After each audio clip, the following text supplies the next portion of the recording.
All right, everyone. Good morning, good afternoon. Welcome to Dub Partners weekly meeting. It is 10 a.m. PST out here on the West Coast. I am Rob, and I'm here with Ruben. Hello. And you recognize Ruben. Everyone knows Ruben. So, any of the new faces that I see a couple new faces here. I see some familiar ones, which is fantastic. We've got an exciting guest here today. I'm going to keep her waiting in the wings before I introduce her, but just a couple quick housekeeping things on Dub Partners if this is your first time. Dub Partners is more than just an affiliate program. It's why we call it Dub Partners. So we do everything we can on our side in terms of resources, weekly meetings, strategy, bringing on guests that can bring value to it's easier for you to sell Dub out there and make those commissions that you so want. From a perspective of numbers, it is a 30% recurring commission that we do for Dub Partners. So if you get someone to subscribe through your referral link, we pay 30% recurring every month as long as they stay a Dub subscriber. And the great thing is people love Dub. They stay with Dub to the tune of about a 92 to 3% retention rate. So that's really good for everybody involved.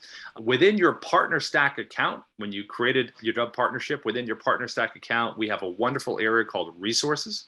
And in that area is a library that we are going to be filling out.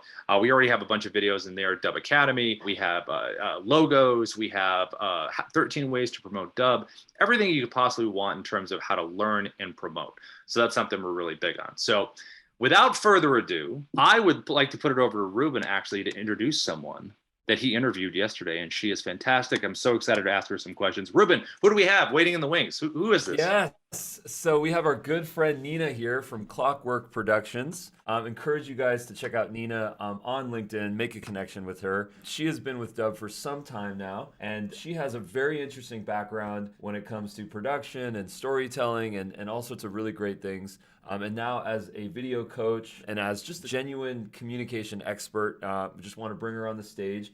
Nina, would love to understand what your take on Dub has been, some of the things that you're trying to solve in your career, and then some of the things that we can figure out how we can support you, because chances are if you're going through something, other people are, and we are here to support. So without further ado, come on to stage. I think you just have to start talking, and then and I think your camera shows up. Is that how this works? I'm looking at myself already. I see everybody else, so I assume everybody else is seeing me. Yeah. Hi, everybody. And if you can, please turn on your videos because, it's nice to speak into some faces that are moving and not just photos or black little squares. Yeah, Ruben did the introduction. I'm a filmmaker of 30 years. Yes, I started when I was 4. And I have been a video marketer for about 6 years now. So I really, I come from both sides, from the do-it-yourself side, but also from the big production side, which has both its advantages and disadvantages. So Ruben, we're talking about workflows. Is that what you wanted me to get into in terms of like production or? Well, actually, one of the things that I would just love to understand is how you have created your career around consulting, around coaching, around education. Yep. Like, how have you sort of built your revenue streams around solving this problem that people are trying to figure out, which is how to use video to communicate and to sell, frankly. Yep. So, I mean, it's a multi-layer conversation, and I'm also aware of the fact that we don't have a couple of days to go through this, but a couple of, tens of minutes. So I'm going to keep it short. So I think, the first challenge, of course, is we're in an all digital world now. So how the hell am I teaching people that I used to be teaching, or not even teaching? I used to work on big sets, right? So when I started with video marketing, it wasn't even, it was pre-pandemic. My challenge was, how can I shoot and how can I stay in video production, which is my thing, without leaving my desk and my computer? So back then, as I said, pre-pandemic, my thing was I wanted to spend more time in Europe, where I'm from originally. So I wanted to be location independent. So that was challenge number 1. And then challenge number 2 was, what can the technology, what can it bear? What can it hold, right? And obviously now in 22, we're in a completely different place, right? So everybody's on board now with video. Everybody's on board with not in-person working. And anybody with a smartphone in their back pocket has a full-fledged studio on their hands. So where I differentiate myself probably quite a bit from other video marketers is that with my clients, we work strictly with our smartphones. I let them maybe buy a tripod if I get the feeling that they're going to actually go for it. And so a little desk tripod, something to the tune of this here. I love my switch pod, and then natural light. This is all natural light, what you're seeing me in right now. So I really try to keep it as simple as possible, because I've learned that the more technology you put between the person and the creating consistent content, the more it won't happen, or the less it'll happen. So I try to keep it as technologically unencumbered as humanly possible. So shooting something with your phone, or shooting something with your, laptop, desktop, which is also where Dub comes in beautifully, is the way to go. And then just keeping the workflows as simple as possible. So when I got started, my big itch and my big worry was, how am I going to teach people how to shoot themselves by not being in the room with them? And once I'd solved that problem, I thought, okay, the next big problem is going to be how to teach people how to edit without me being in the room with them. And they might be laggards. They might not, like the idea of editing. So we came out with different ways of shooting. We came up with ways of shooting really short, snappy, one take videos that now editing, what that means is trimming a video, throwing a logo on it and a title, and you're done. So when I talk to my clients now about editing a video, we're talking about a 3 to 5 minute affair, and that's it. And you add 2 more minutes for closed captioning, right? So it's all about minimizing the workflow. So I had the shooting figured out, then I had the editing figured out, and then I was like, okay, so now it's going to be all about content creation and strategies and content creation and how to post and where to host and all that kind of stuff. And in the end, I found out that what really is holding people back is the fear of showing up on camera. That's really what it in the end all boils down to. And there's 2 fears, and they mostly go hand in hand. One is of not being young enough, skinny enough, pretty enough, or enough hair, or too much hair, or whatever. And the second one is of not sounding good, of like not being intellectually up to par. And so I really find myself working with my clients today. Yes, we teach them how to shoot, how to edit, how to think about strategy, how to create content, binge-worthy content, one of my favorite topics. But the mindset part has become a huge, huge part of what we do. And it's the mindset about being able to show up, not just on video, but what happens a lot, and I've got some beautiful testimonials to the fact that once you show up on video, you show up for your business. And it's a complete like game changer. Well, Nina, isn't it kind of crazy how over the years, when editing used to be, when you heard the word editing, you thought, oh man, 5 different screens, all kinds of people doing all kinds of stuff. And now editing in the current day is very simplistic. It's a different way of looking at it. So it's re-educating people on that. I wanted to ask you, this is, I thought one of your best statements was you were talking about the landscape of today in terms of video marketing, video production. And we connected with the C words that you do, because we have 3 C words that we use. We're all about connection, conversations, and conversions with our sales operating system with Dub.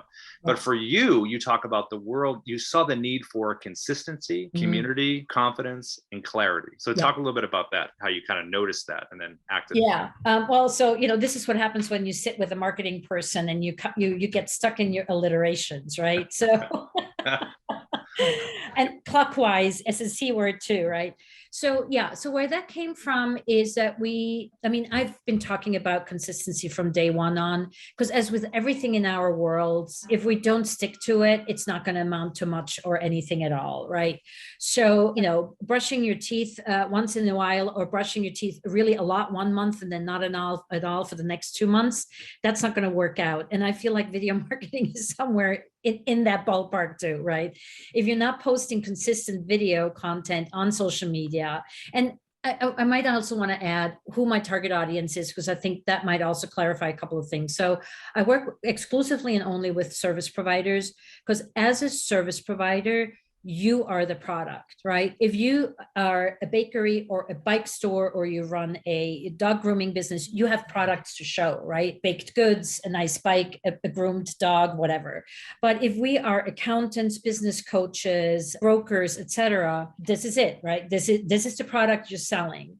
So that is why it's so important to create these videos, and the videos that, I create with my clients are all talking head, as, Dub does. And there's the occasional screen grab in there, obviously, or screencast. But so that's sort of my target. And I work with smaller companies that still want to do everything themselves. So up to like $500,000. I always think once you're at $1 million revenue, you've got a team. You're not doing any of this yourself anymore, right? So my sweet spot is sort of in the 100K to 500K. That's sort of where I find people who need my services and can pay for it. And I just totally digress. Where were we? No, I think you're bringing. Yeah. Yes, the C's. Yeah. So to just quickly wrap that up, we've got the community part, because if you're going to do consistent video, which is the other C, it's really hard to start creating that habit, because it's a multi-step habit that you're creating.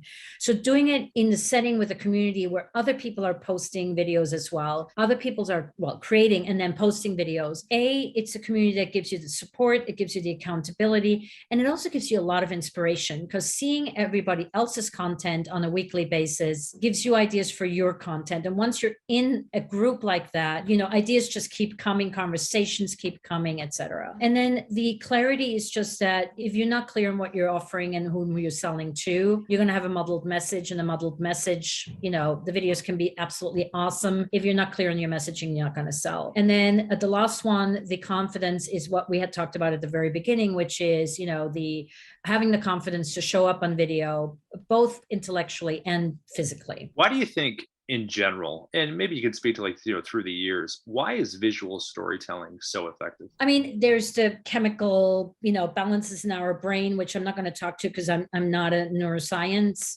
person or, into that stuff.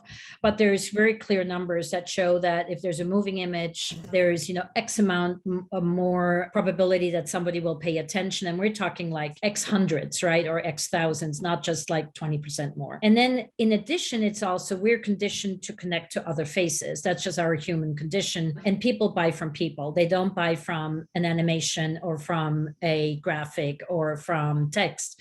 They buy because they're connecting with a person. So video, especially now, post-pandemic and still somewhat in the pandemic, it gives us a tool that is the next best thing to being in person. Do you find that, when you're doing your consulting and you're working with people that, because, there's a tendency when you think about video, and I've had this conversation with a few people as well, where, all right, I know I'm going to be on video, so I've got to be professional. I've got to sit up like this. Welcome, I'm Rob, and I'm here to talk to you about whatever. I mean, our big phrase is the personal is the professional. And I love how on your site, you have a video there where you guys are kind of flubbing the lines, you're laughing a little bit. I mean, like, the whole point is to be yourself, right? I mean, is that a not a barrier, but is that a consistent thing you kind of see with clients in terms they try to be something else or imitate something, or they? It's a wonderful question you're bringing up, because we actually just launched a new quiz today, and it's called What is your video marketing personality? And so this is the next learning that we've done throughout the years is, you want to be authentic. You want to show up as you. For instance, I'm a total dead set against teleprompter kind of person. I mean, teleprompters have their place, absolutely. And sometimes there's legal and you have to stick to your script verbatim. But for most of us, that is not the case. So two examples. One is my client Iris, who, she doesn't wear any makeup. She doesn't do her hair. She shows up the way she shows up. And we're having an ongoing conversation with her about the fact that she, you want to be yourself and you want to be authentically yourself, but you also want to come across as a professional. So maybe running a comb through your hair before you shoot a video and putting on a clean t-shirt might not be a bad idea, right? She still wants to be herself, but she also doesn't want to scare off people just from the get-go. And, working on that. And the other example is my client, Matt, who wants to talk into what he is doing for the world. So, he's a big industry disruptor, and he was told he should do so with storytelling. And we tried the storytelling with him. And then we did this personality quiz with him that we just coming out with today. And we're like, holy crap. there is not an ounce of storytelling in this man.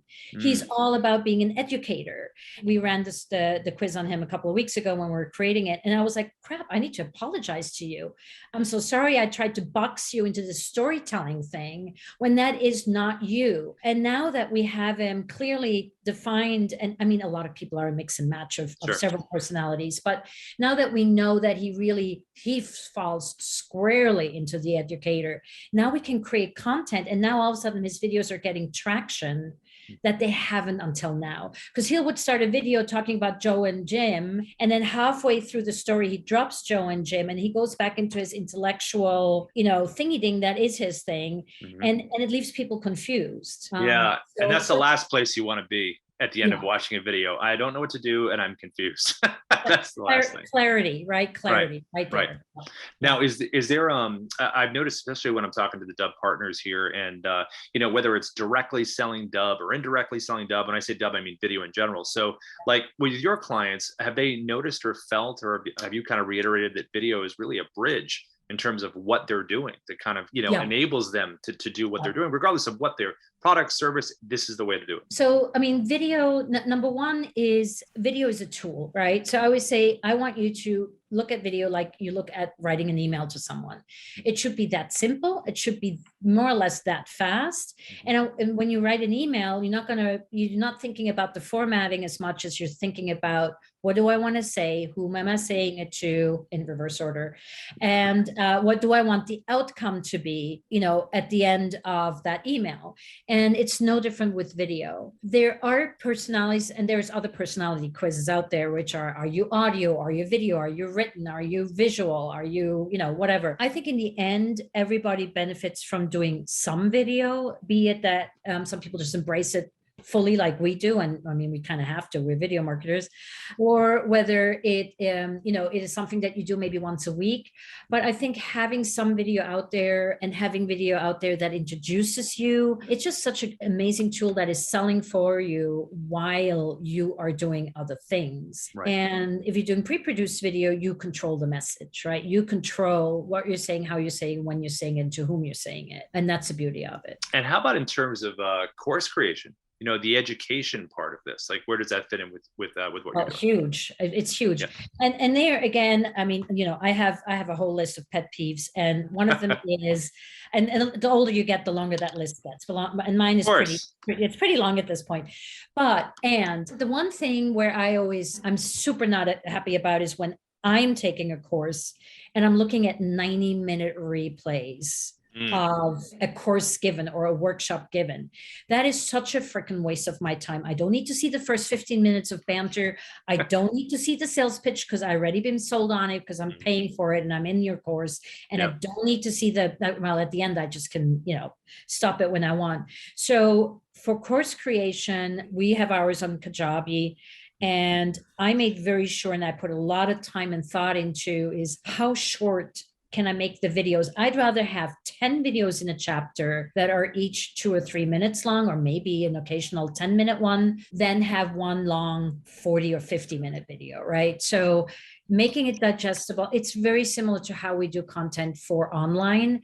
And yes, sometimes you need to have a bit of a longer, there might be a ramp up or something, but then I make sure there's slides, I make sure there's support materials, I make sure there's places to stop, I make sure there's worksheets. I work a lot with worksheets. I have a overhead camera that I bring in. So make it, break it up into such that it works for the attention span that we have nowadays. Yeah, and that's the stuff that Ruben and I and Darius would always talk about in terms of, breaking through the noise, because constantly, we're in the world where things are just flying by us all the time, constantly. Yeah. So what's the way to break through that? And the one consistency that you keep talking about is the visual aspect of really making a point, being yourself. And it's one of the most powerful things in the world today. Yeah, I would agree. So in the context of what we're doing, yes. Yeah, exactly. Within that frame. Ruben, you got anything for Nina? What's on your mind? No, Nina, that was a really good kind of walkthrough. A lot of really good information there. I mean, let's go back to the C's. It's about having a content calendar. It's about being consistent. It's about being confident in yourself, not worrying about the voices in your head. The people that have told you, hey, you don't have a face for video. You know, I getting have rid a of those. client who says he has a face for radio. That's too bad. Yeah. Yeah. So in fact, we all do have a face for video. Why? Because we have a face for real life. And Exactly. all video is capturing real life. Okay. Well, everybody, we're getting close to the top of the hour. And I just want to completely, Nina, it's been wonderful having you. Drop so much knowledge. You know, what you've done in your life is amazing. One of my favorite things that you say is you've negotiated with Teamsters, production studios, dogs, and a Snake. Yeah, that's right. Which is that would have been an interesting. Was it a venomous snake or was it a constrictor? What happened? It's a long time ago. The image in my head is that the damn thing was in the bathtub and was supposed to do God knows what, and it didn't. And somehow, as producer, it was supposed to be my job now to talk to Snake into doing whatever. Anyway, I am I failed. The snake did what it wanted. I ran for the hills. And I vowed that I'm going to keep it with four-legged animals going forward and no more reptiles. So Yeah, those reptiles, they kind of just do what they do. Yeah, that's so funny. yeah. Well, we just want to really thank you for coming in, Nina. And everybody, thank you for showing up for the meeting every week, Thursday, 10 a.m. PST. Ruben, any last words before we go? No, I just wanted to express my gratitude to everyone. Thank you so much. You know, go fool around with an automated workflow, see what it's like. If you have any questions, please reach out to us. There's a lot of training materials. Let's scale. Hey, perfect way to end. Reptile scales and sales scales. There it is. It all comes together. All right, everybody. Everyone take care. Have a great rest of your week. And we'll send a recording out to everybody. All the best, guys. Bye, everybody. Bye. Thank you.